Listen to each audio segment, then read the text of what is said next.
Police के सामने एक ऐसा केस था जिसमें उसे 3 टुकड़ों में एक महिला की लाश मिली थी। उसका सिर बैग में सड़क पर मिला, धड़ कब्रिस्तान में मिला और पैर इसी कब्रिस्तान से कुछ दूरी पर मिले। महिला के कातिल का सुराग नहीं था, किसी तरह का कोई सबूत नहीं था। लेकिन किस तरह से पुलिस ने कातिल को पकड़ा, ये सब जानने के लिए जुड़े रहिए मेरे साथ इस वीडियो में अंत तक। नमस्कार, आदाब, सत श्री अकाल। मैं कुमार संजय वारदा 365 में आपका स्वागत करता हूं। साथियों, तारीख थी 12 मई 2019। सुबह का वक्त लगभग 7 बजे का और जगह कर्नाटक के मंगलुरु में national highway 66। Police control room में सुबह सुबह एक फ़ोन आता है। बताया जाता है कि उडुपी मंगलुरु रोड पर एक फल बेचने वाले को थैले के अंदर महिला का कटा हुआ सिर मिला है। तुरंत पुलिस गाड़ी लेकर मौके पर पहुंचती है। थैले में रखे महिला के सिर पर हेलमेट भी लगा था, लेकिन शिनाख्त के लिए कोई मजबूत सबूत नहीं था। पुलिस ने टीम बनाकर इस महिला की बाकी हिस्सों की तलाश में जुट जाती है। तभी चंद मिनट बाद कंट्रोल रूम में एक और फ़ोन आता है। इस बार बताया जाता है कि शहर के ईसाई कब्रिस्तान में लोगों को एक लाश का धड़ मिला है। पुलिस मौके पर पहुंचती है और धड़ को अपने कब्जे में लेकर शरीर के बाकी हिस्सों को आसपास तलाशने में लगती है। इस बीच कंट्रोल रूम में तीसरा फ़ोन फिर से आता है। पता चलता है कि कब्रिस्तान से कुछ किलोमीटर की दूरी पर सड़क के किनारे कटे हुए पैर मिलते हैं। पहले सिर, फिर धड़, अब पैर। इन खबर सुनकर के पूरे एरिया में दहशत का माहौल बन जाता है। लाश के तीनों हिस्सों को जोड़ा जाता है। इसके बाद पुलिस आसपास के सभी थानों में सूचना भेज देती है कि शहर के किसी थाने में महिला की गुमशुदगी की रिपोर्ट दर्ज हुई है क्या। इसी बीच मंगलुरु साउथ पुलिस थाने में एक शख्स पहुंचता है और बताता है कि उसकी बहन सेठी पिछले 24 घंटे से लापता है। तो पुलिस इस शख्स को लेकर के हॉस्पिटल पहुंचती है तो पता चलता है कि ये लाश उस शख्स की बहन की ही है। जानकारी के मुताबिक सेठी शहर के कंकनाडी इलाके में एक इलेक्ट्रॉनिक की दुकान चलाती थी। साथ में वह लोगों को ब्याज पर पैसा उधार देने का काम भी करती थी। लाश की पहचान हो चुकी थी और अब पुलिस को उसके कातिल की तलाश थी।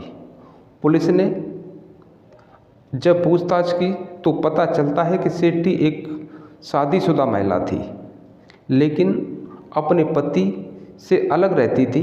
दोनों का तलाक नहीं हुआ था और पति से दूर होकर सेठी एक सुदीप नाम के दूसरे व्यक्ति के साथ रहने लगी थी। हालांकि सुदीप के साथ भी सेठी का रिश्ता ज़्यादा दिन तक नहीं चला और दोनों अलग हो गए। पुलिस का शक सबसे पहले इन्हीं 2 लोगों पर गया और पूछताछ शुरू की। तो पूछताछ से सेठी के पति ने बताया कि वह लंबे समय से उसके संपर्क में नहीं है। उधर सुदीप भी चोरी के एक मामले में जेल में बंद था। तफ्तीश में पुलिस को दोनों के खिलाफ कोई भी सुराग नहीं मिलता। पुलिस ने अब अपनी तहकीकात आगे बढ़ाई और उन लोगों की लिस्ट चेक की जिन्हें सेठी ने पैसा उधार दिए थे, लेकिन यहाँ पर भी कुछ भी संदिग्ध नहीं मिला। वक्त बीतता जा रहा था, पुलिस को कोई भी सुराग नहीं मिल रहा था। ऐसे में सेठी के दिन भर के रूटीन को चेक किया गया। वो कब घर से निकलती थी, किस किस से मिलती थी और दुकान पर कब जाती थी। सबसे पहले 11 मई का रूटीन चेक किया गया। रूटीन के मुताबिक सेठी सुबह अपने घर से निकली और 9 बजे तक अपनी दुकान पर पहुंच गई थी। पुलिस ने अब दुकान और घर के बीच के पड़ने वाले करीब 100 सीसीटीवी कैमरे की फुटेज चेक की और आखिरकार इस केस में पहला सुराग मिल गया। ये सुराग था महज 2 सेकंड की एक सीसीटीवी फुटेज। दरअसल रास्ते में पड़ने वाली एक हार्डवेयर की दुकान के सामने लगे सीसीटीवी कैमरे में सेठी नजर आई। इस फुटेज में उसने अपनी स्कूटी रोकी, वापस पीछे मुड़ी और बाइक पर बैठे एक शख्स से कुछ बातें की। करीब 2 सेकंड की बातचीत के बाद दोनों वहां से चले गए। हालांकि कैमरे के एंगल से कुछ ज़्यादा नज़र नहीं आया। अब पुलिस को इस बाइक सवार शख्स की तलाश थी। पता चलता है कि शख्स का नाम जोसान सैमसन है और वह समुद्र के किनारे कबाब की एक दुकान चलाता है। पुलिस ने तुरंत उस लिस्ट को चेक किया जिसमें कि सेठी से रुपए उधार लेने वालों के नाम थे, तो सैमसंग का नाम इस लिस्ट में मिल गया। 14 मई को पुलिस की एक टीम सैमसंग के घर पहुंचती है, तो सैमसंग पुलिस को देख कर के दरवाज़ा बंद कर लेता है और खुद को मारने की कोशिश करने लगा। पुलिस के लिए एक बहुत ही बड़ा मौका था, वो इसे किसी हाल में खोना नहीं चाहती थी। तुरंत कुछ पुलिसकर्मी दीवार पर चढ़ कर के उसकी छत पर गए और वहाँ से नीचे की तरफ उसके घर में कूद जाते हैं और सैमसंग को हिरासत में ले लिया गया। लंबी और कड़ी पूछताछ के बाद सैमसंग ने अपना गुनाह कबूल कर लिया। सैमसंग कबाब की दुकान चलाता था और उसने सेठी से कुछ पैसे उधार ले रखे थे।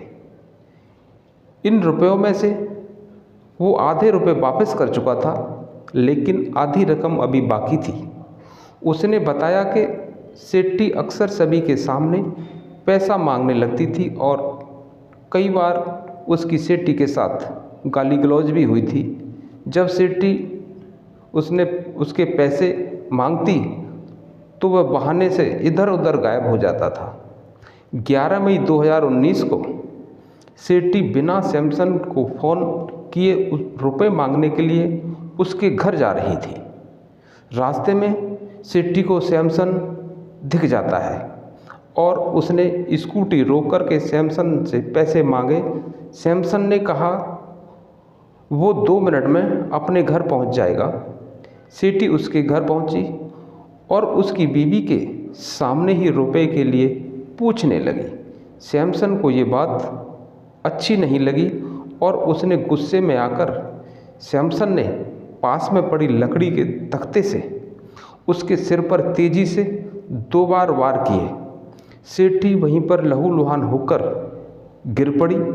इसके बाद सैमसंग ने अपनी पत्नी विक्टोरिया की मदद से सेठी को बाथरूम में खींचा और दोनों ने मिलकर के लाश के 3 टुकड़े किए। अब लाश को ठिकाने लगाने के लिए सैमसंग रात का इंतजार करने लगा। जैसे ही अंधेरा बढ़ा, उसने सेठी की स्कूटी से लाश के टुकड़ों को शहर की अलग अलग जगहों पर फेंक दिया। बाद में उसमें स्कूटी जो थी वो पुलिस थाने के सामने जाकर खड़ी कर दी। अगले दिन विक्टोरिया ने पूरे घर से खून के निशानों को साफ किया और अपने रिश्तेदार के घर चली गई। पुलिस ने विक्टोरिया को भी 15 मई 2019 को गिरफ्तार कर लिया था। पति के ऊपर हत्या का मुकदमा चला और 48 गवाहों के बयान रिकॉर्ड किए गए और कोविड की वजह से इस केस में थोड़ा टाइम लगा, लगभग 2 साल तक सुनवाई चली थी और पति पत्नी को 13 सितंबर 2024 को आजीवन कारावास की सज़ा सुनाई गई थी। साथियों, ये थी आज की कहानी। इस कहानी को सुनाने का उद्देश्य हमें किसी की भावनाओं को ठेस पहुंचाना नहीं है, बल्कि आज की नई पीढ़ी को गलत कार्यों से जागरूक करना है। साथियों, अगर हमारी ये कहानी आपको पसंद आई हो तो एक लाइक और हमारे चैनल को सब्सक्राइब ज़रूर करें। कहानी सुनने के लिए आपका बहुत बहुत धन्यवाद।